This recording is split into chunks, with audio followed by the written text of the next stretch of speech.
नमस्कार, स्वागत है आपका। आप देख रहे हैं महारो राजस्थान। मैं हूं आपके साथ सुमित गुप्ता। बुलेटिन की शुरुआत में बात जयपाल हत्याकांड की खबर नागौर से, जहां उप मुख्य सचेतक महेंद्र चौधरी ने अब सफाई पेश की है। सोशल मीडिया पर अपना पक्ष जारी किया है। महेंद्र चौधरी ने कहा खुद के खिलाफ दर्ज एफआईआर को उन्होंने झूठा बताया और साथ ही ये भी लिखा कि मामले की निष्पक्ष जांच होनी चाहिए। खुद को पीड़ित परिवार के साथ महेंद्र चौधरी ने बताया।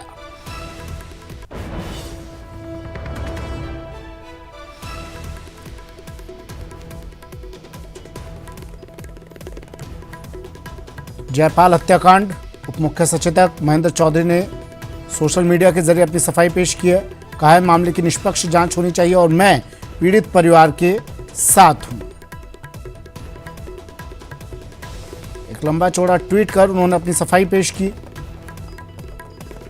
ट्विटर पर सोशल मीडिया के जरिए उन्होंने ये लिखकर बताया, साफ किया कि निष्पक्ष तौर पर इस पूरे मामले की जांच की जानी चाहिए।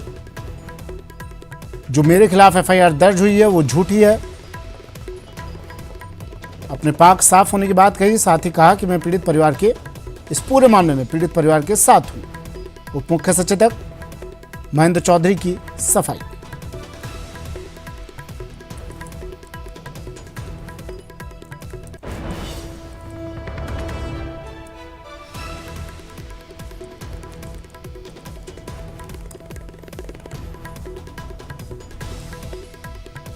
हिस्ट्री शीटर जयपाल हत्याकांड और अब उप मुख्य सचेतक महेंद्र चौधरी की सफाई।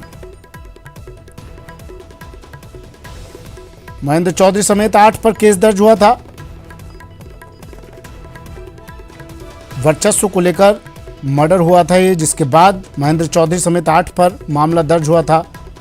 अब महेंद्र चौधरी ने, उप मुख्य सचेतक ने अपनी सफाई इस पूरे मामले को लेकर पेश की है। नागौर से सहयोगी महेंद्र हमारे साथ फोन लाइन पर जुड़ गए हैं। हिस्ट्री शीटर जयपाल की हत्या और अब इसमें राजनीतिक पेज भी जुड़ते नजर आ रहे हैं। महेंद्र चौधरी की मुश्किलें बढ़ती हुई नजर आ रही थी, अब वो सफाई पेश कर रहे हैं। क्या ये पूरा मामला, क्या महेंद्र चौधरी की तरफ से बयान आया है, क्या कह रहे हैं वो? सुमित, ये मान सकते हैं कि घटना के करीब 12 घंटे बाद उप मुख्य सचेतक महेंद्र चौधरी ने यह बयान सोशल मीडिया पर जारी किया, जिसमें उन्होंने खुद से एक तरह से सफाई दी है और कहा कि वो पीड़ित परिवार को न्याय दिलाने के लिए उनके साथ है। जो एफआईआर हुई है वह राजनीतिक लोगों द्वारा बैठकर मनगढ़ंत और जानबूझकर तैयार की गई है। काल्पनिक भाषा का इसमें प्रयोग किया गया है।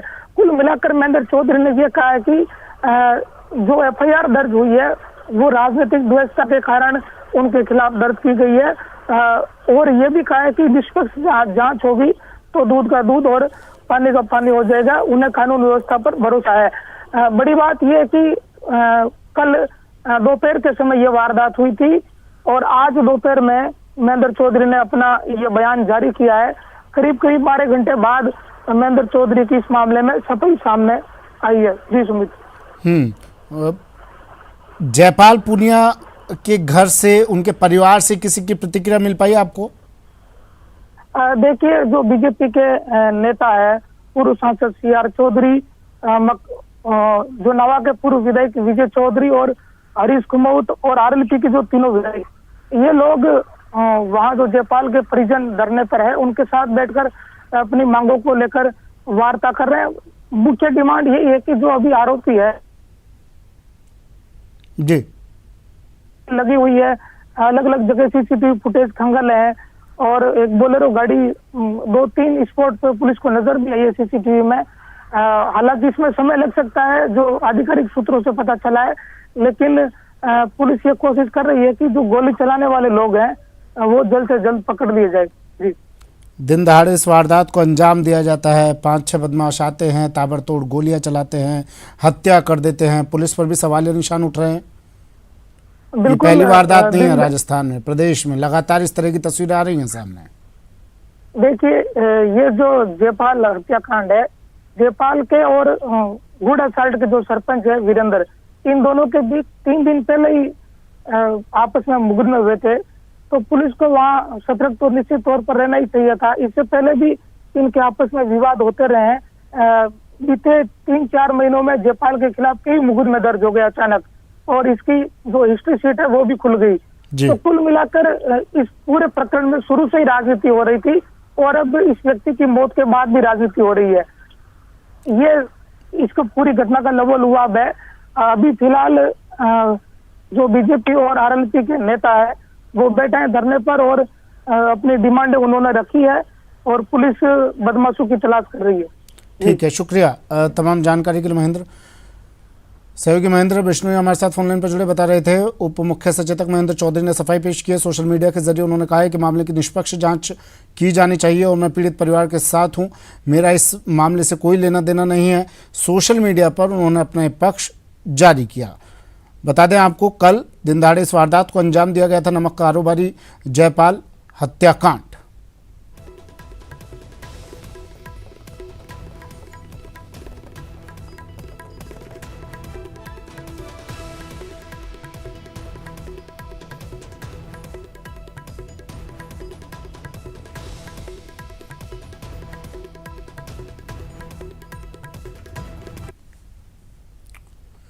बीकानेर के खाजूवाला से बड़ी खबर है, जहां एक परिवार फूड पॉइजनिंग का शिकार हो गया। परिवार के 8 सदस्य इसमें बीमार हो गए। सभी को अस्पताल में भर्ती करवाया गया है। उल्टी और दस्त की शिकायत सभी को है। खाजूवाला के 16 बीडी गांव का ये पूरा मामला।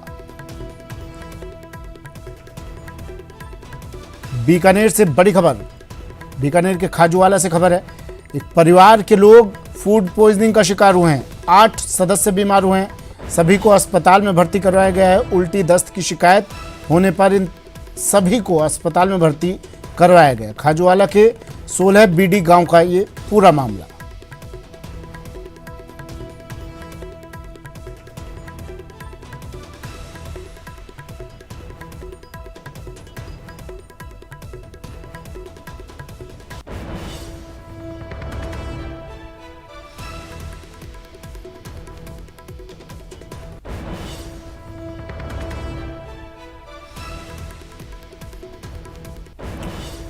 फूड पॉइजनिंग का मामला, बीकानेर के खाजूवाला से बड़ी खबर। परिवार के 8 सदस्य हुए बीमार, अस्पताल में भर्ती। हालत अभी खतरे से बाहर बताई जा रही है। उल्टी और दस्त की शिकायत के बाद इन सभी लोगों को अस्पताल में भर्ती करवाया गया। खाजूवाला में एक ही परिवार के 8 सदस्य फूड पॉइजनिंग का शिकार हुए, जिसके बाद इन्हें अस्पताल में भर्ती करवाया गया है। बड़ी खबर बीकानेर से।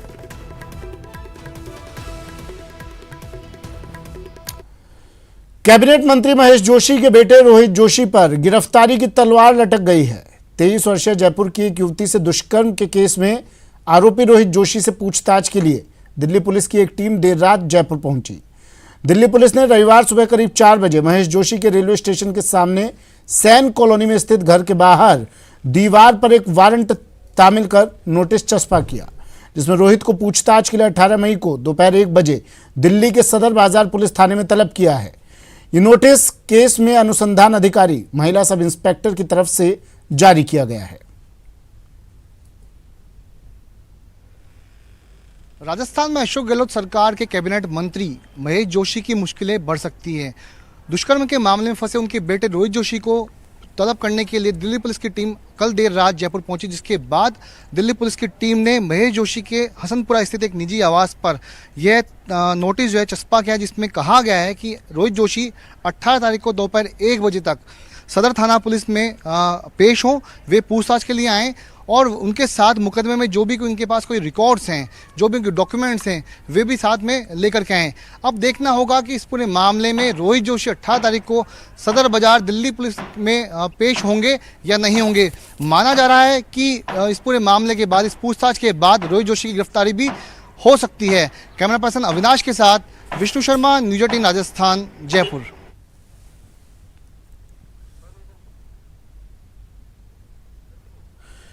बीजेपी प्रदेशाध्यक्ष सतीश पूनिया ने भी कांग्रेस पर हमला बोलते हुए कहा कि कांग्रेस बर्बादी के रास्ते पर चल रही है। रोहित जोशी पर अब तक कार्रवाई हो जानी चाहिए थी, लेकिन हुई नहीं। किसी विधायक के बेटे पर गैंगरेप का आरोप लगता है, उस पर जांच की बजाय, निरपेक्ष जांच की बजाय पूरा एफआईआर लग जाती है, उस पर लीपापोती की जाती है और उस पर बदला निकालने के लिए 300 साल पुराने मंदिर को ढहा दिया जाता है। इसी तरीके से मंत्री पर, जब मंत्री के बेटे पर यदि कोई महिला या कोई लड़की दुष्कर्म और इस तरीके का आरोप लगाती है, उस पर मुख्यमंत्री को उदारता के साथ आगे आकर इस बात का उदाहरण पेश करना चाहिए था कि वो उस पर कार्रवाई होती तो लगता कि लोग उन पर भरोसा कर पाते। लेकिन मुझे लगता है कि ये भरोसा उन्होंने खो दिया है। एक विधायक को उनको मजबूरी में गिरफ्तार करना पड़ा, एक लंबा समय लगा, तो अधिकारियों को पीटने की, अधिकारियों को इस तरीके से प्रताड़ित करने की छूट मिली, महिलाओं के प्रति अनाचार बढ़ गया। तो कांग्रेस की तस्वीर है और इसीलिए मैं कहता हूं कि कांग्रेस राजस्थान में अब जिस रास्ते चल रही है वो बर्बादी का रास्ता है। मुझे लगता है कि कांग्रेस में अब नैतिकता और ईमान नहीं बची और इसका कोई दोषी है तो राजस्थान के मुख्यमंत्री हैं।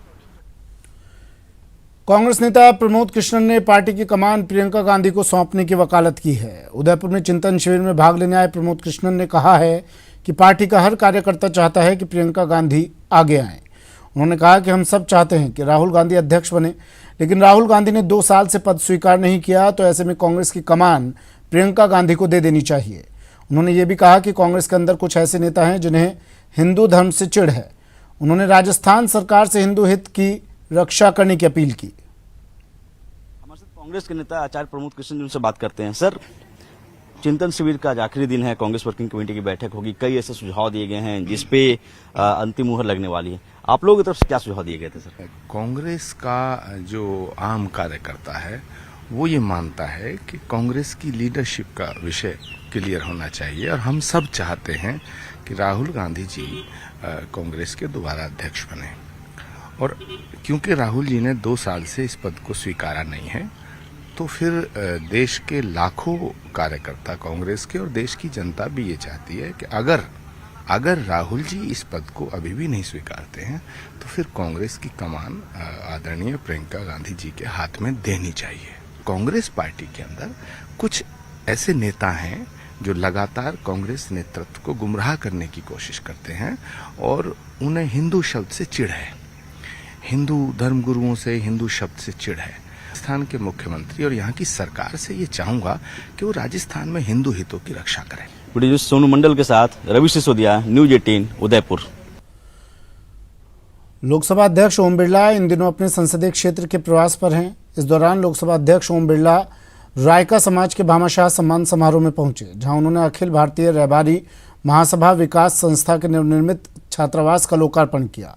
उन्होंने कहा कि समाज के बच्चों को शिक्षा से जोड़ने के लिए ये प्रयास सराहनीय है।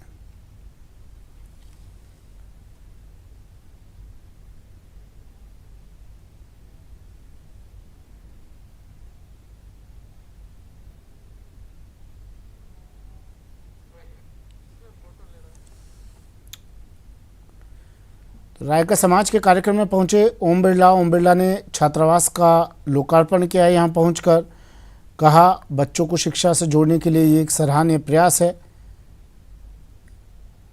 ये तस्वीरें जब ओम बिरला यहां छात्रावास के लोकार्पण कार्यक्रम में पहुंचे।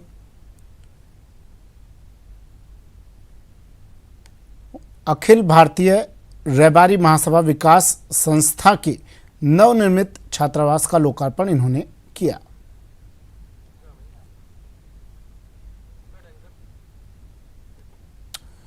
बीकानेर से खबर है, जहां आग का तांडव दिखाई दिया। वन विभाग के जंगल में यहां भीषण आग लग गई।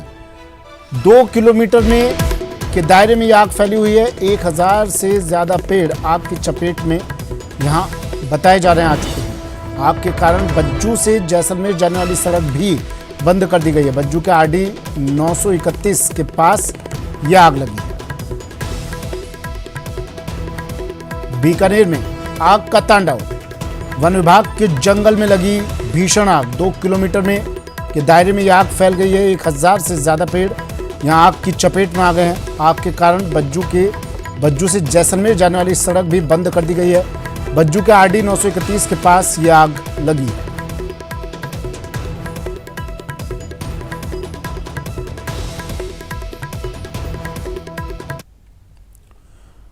अलवर ग्रामीण विधानसभा क्षेत्र के दर्जनों गांव में पिछले 24 घंटे से बिजली नहीं आ रही, जिससे नाराज लोगों ने माधोगढ़ जीएसएस पहुंचकर मौजूद कर्मचारियों को वहां से बाहर निकाल दिया और जीएसएस के मेन गेट पर ताला लगा दिया। लोगों ने प्रशासन के खिलाफ नारेबाजी की और प्रदर्शन किया। किसानों ने चेतावनी दी कि अगर यही हाल रहा तो मजबूरन हमको बड़ा आंदोलन करना पड़ेगा। के साथ कह सकते हैं, हमारा खेत बता सकते हैं वहाँ अब कितना प्याव। ये सुबह से शाम तक अगर 2.5-3 घंटा की पूर्ति करें, लाइट जावे, काश्तकार चलाने जावे और लाइट कट जाए, मतलब कभी भी। कल की बात बता दूं, कल 1 बजे लाइट मिली, 1 बजे से 8 बजे तक का मैं आपको हिसाब बता दूं कि 10 बाई 10 की किसी ने भी क्यारी भरी हुई कोई काश्तकार ने। अरे और बहुत ही ज़्यादा परेशान है, कण सूख रहे हैं, पानी पीवा तक को ना है। लाइट हमारे कुआं में भी पानी ना है और लाइट आवे जब भी पानी पिए, हम तो नहीं तो पानी को है ही ना है पानी पीवा। आज कहाँ आए हो? आज हम GSS पे आए हैं, कोई सुनबड़ हो तो हम तो यहाँ साहब तालों लगाएंगे और हमारी पेश भी कहीं खाए। झुंझुनू में लोग बूंद बूंद पानी के लिए तरस रहे हैं, लेकिन जलदाय विभाग की लापरवाही से हजारों लीटर पानी बर्बाद हो रहा है। शहर के मंडावा मोड़ के पास पाइपलाइन टूटने के कारण सुबह से पानी बह रहा है। टूटी पाइपलाइन से अब तक हजारों लीटर पानी बह चुका है। पानी बहने की खबर लोग जलदाय विभाग तक पहुंचा चुके हैं, लेकिन रविवार को छुट्टी होने के कारण PHED अधिकारी नींद में सोए हुए दिखाई दे रहे हैं।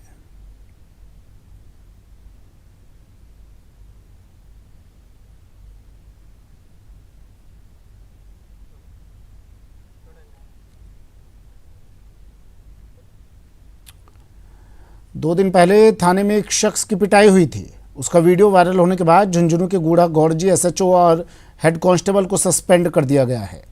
जानकारी के मुताबिक एक हफ्ते पहले टोडी गांव का सुरेंद्र कुमार गूढ़ा गौड़जी थाने में अपने 2 भांजों की जमानत करवाने के लिए पहुंचा था और सुरेंद्र अपने परिवार के साथ थाने के बाहर खड़ा था, जिसके बाद कांस्टेबल विकास थाने से निकला और सुरेंद्र को गाली देकर उससे मारपीट की और उससे ज़बरदस्ती थाने में लाकर बैठा दिया। ये वाकया देख थाने में बैठे अन्य पुलिसकर्मी भी चौंक गए, लेकिन सुरेंद्र को पहले से ही अंदेशा था, जिसे देखते हुए उसने इस घटना का वीडियो बना लिया था।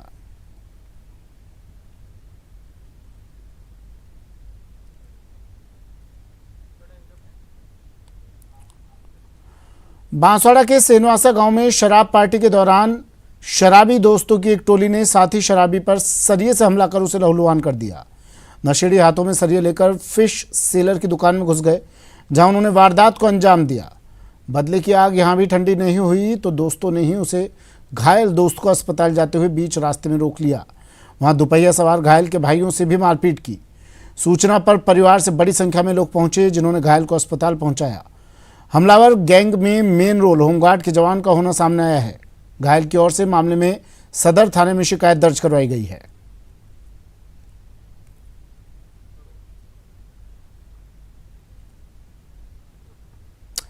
राजसमंद के खमनोर थाना इलाके में एक शख्स से लूट के बाद हत्या का मामला सामने आया है। सूचना पर खमनोर थाना पुलिस और नाथद्वारा पुलिस मौके पर पहुंची। पुलिस ने FSL टीम को भी मौके पर बुलाया, जिसने मौके से सबूत जुटाए। मृतक के परिजनों के मुताबिक देर रात किसी संदिग्ध व्यक्ति ने सोने के जेवरात लूटने के बाद भूर सिंह की हत्या कर दी। सुबह जब परिजन उठे तो देखा कि भूर सिंह का शव खाट पर पड़ा हुआ था। इस पर पुलिस को सूचित किया। अब परिजनों की मांग है कि पुलिस इस मामले की तह तक जाकर हत्यारों को गिरफ्तार करे। 2 दिन पहले 12 तारीख उनको लड़कियों की शादी करी थी और लड़कियों को आराम से घर भेज दिया। रात को बाहर सो रहा था खाट के ऊपर। अनजान आदमी कौन था वो तो नहीं मालूम। उसकी एक चेन थी, 3 अंगूठी थी, एक ब्रासलेट था, वो लूट के ले गए और मर्डर भी करके चले गए। दौसा के 2 युवकों से अलवर के मालाखेड़ा में लूट की वारदात हो गई। दोनों एग्जाम देकर दौसा लौट रहे थे, तभी कार सवार बदमाशों ने उनका रास्ता रोका और युवकों से कहा कि वो थाने से आए हैं। उनसे बाइक के कागज दिखाने के लिए बोला। कागज दिखाने के बाद कार सवार बदमाशों ने बाइक चोरी होने की बात कही। इसके बाद बदमाश बाइक को ले गए और दोनों बाइक सवार परीक्षार्थियों को कार में बैठाकर सुनसान इलाके में ले गए, जहां परिजनों से 50,000 रुपये ऑनलाइन मंगवाने की डिमांड रखी। वहीं जेब में रखे 3,000 और खाते में मौजूद दोनों युवकों के 5,000 रुपये ट्रांसफर कर लिए। वहीं बदमाशों ने चेतावनी दी कि अगर पुलिस और परिजनों को बताया तो जान से मार देंगे।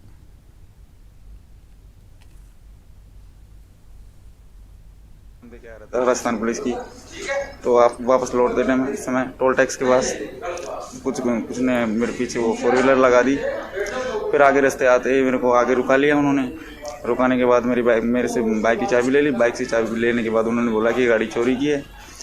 फिर कि चलो थाने चलो। मैंने उनको आरसी भी दिखाई कि नहीं ये तो चोरी की है। फिर उन्होंने मेरे को ज़बरदस्ती मतलब मारपीट करके मुझे अंदर बिठा लिया गाड़ी में ले जाके फिर मेरे को 1-1.5 किलोमीटर ला के वहाँ पर हमारे साथ मतलब मारपीट करके हमसे कुछ पैसे भी छीन लिए। पैसे छीनने के बाद उन्होंने बोला कि या तो आप यहाँ से चले जाओ, नहीं तो जान से मार देंगे, आपको किसी को कुछ बोलने की ज़रूरत नहीं है। और 8,000 रुपये तो निकाल लिए हमारे।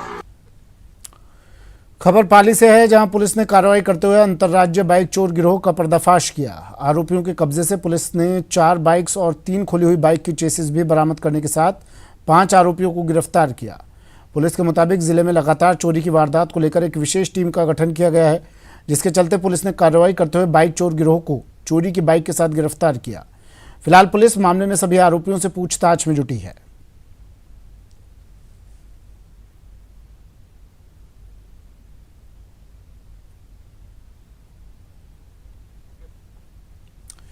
खबर कोटा से, जहां न्यू सराफा मार्केट में स्कूटी चोरी की वारदात सामने आई है।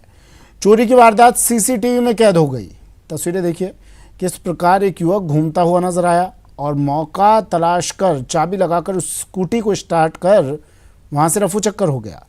घटना के बाद पीड़ित ने रामपुरा कोतवाली थाने में शिकायत दर्ज करवाई। वहीं पुलिस ने सीसीटीवी के आधार पर आरोपियों की तलाश शुरू कर दी है।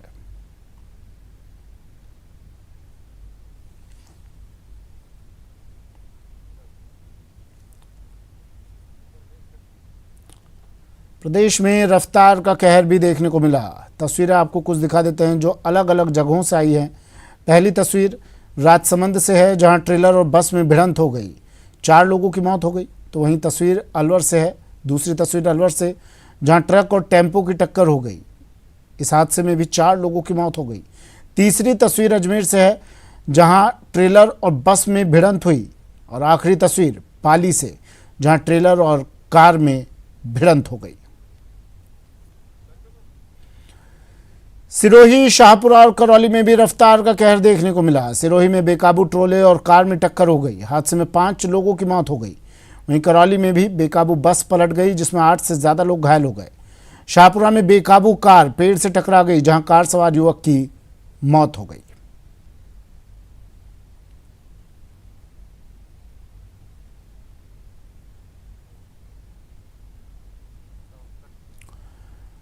सिरोही में हुए भीषण सड़क हादसे में 6 लोगों की मौत हो गई, जबकि 5 लोग घायल हो गए।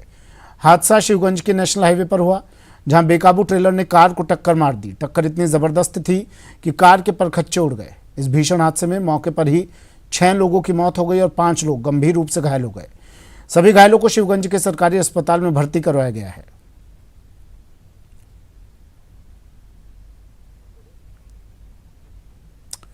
राजसमंद के 4 भुजा में सड़क हादसे में 4 लोगों की मौत हो गई। हादसा तब हुआ जब ओवरटेक की कोशिश में एक बस ने ट्रेलर को टक्कर मार दी, जिसमें एक बच्चे सहित 4 लोगों की मौत हो गई, जबकि 7 लोग गंभीर रूप से घायल हो गए।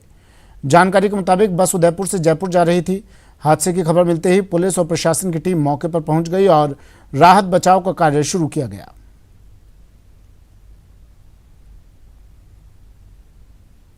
आरके हॉस्पिटल राजसमंद इलाज के लिए भिजवाए और जो मृतक 4 जो व्यक्ति थे, एक बच्चा और 3 आदमी, उनकी डेड बॉडियों को आरके हॉस्पिटल राजसमंद पहुंचाई। घायलों का इलाज कराया जा रहा है और आगे की कार्रवाई जारी है। अब ये घटना हुई जब सो रहा था, मेरे अचानक वो शीशे वगैरह टूटे, मेरे ऊपर आगे गिरे, मैं गाड़ी नीचे फिर खिड़की से नीचे कूद गया। सबसे आगे वाली सीट पे ऊपर ही गया मैं। और मेरी खबर डूंगरपुर से है, जहां सुपरमार्केट में आज अचानक एक पेंट की दुकान में आग लग गई। आग लगने से लोगों में हड़कंप मच गया। दरअसल दुकान से धुआं निकलते हुए पुलिस के गश्ती दल ने देखा, जिसके बाद पुलिस ने सबसे पहले क्षेत्र की बिजली कटवाई और तुरंत इसकी सूचना फायर ब्रिगेड को दी। सूचना मिलते ही मौके पर पहुंची फायर ब्रिगेड की टीम ने कड़ी मशक्कत के बाद आग पर काबू पाया।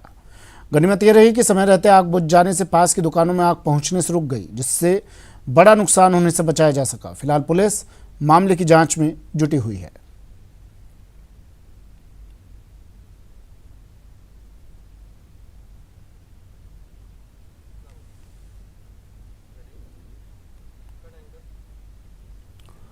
अलवर जिले के नीमराना में कोयले से भरे ट्रक में अचानक आग लग गई। घटना नेशनल हाईवे 48 के हीरो चौक के पास हुई। आग के कारण काफ़ी देर तक हाईवे पर आवाजाही बाधित रही। आग की सूचना पर नीमराना और बहरोड से दमकल की गाड़ियां मौके पर पहुंची और कड़ी मशक्कत के बाद आग पर काबू पाया। हालांकि तब तक ट्रक जलकर राख हो चुका था। गनीमत यह रही कि ड्राइवर ने कूदकर अपनी जान बचा ली।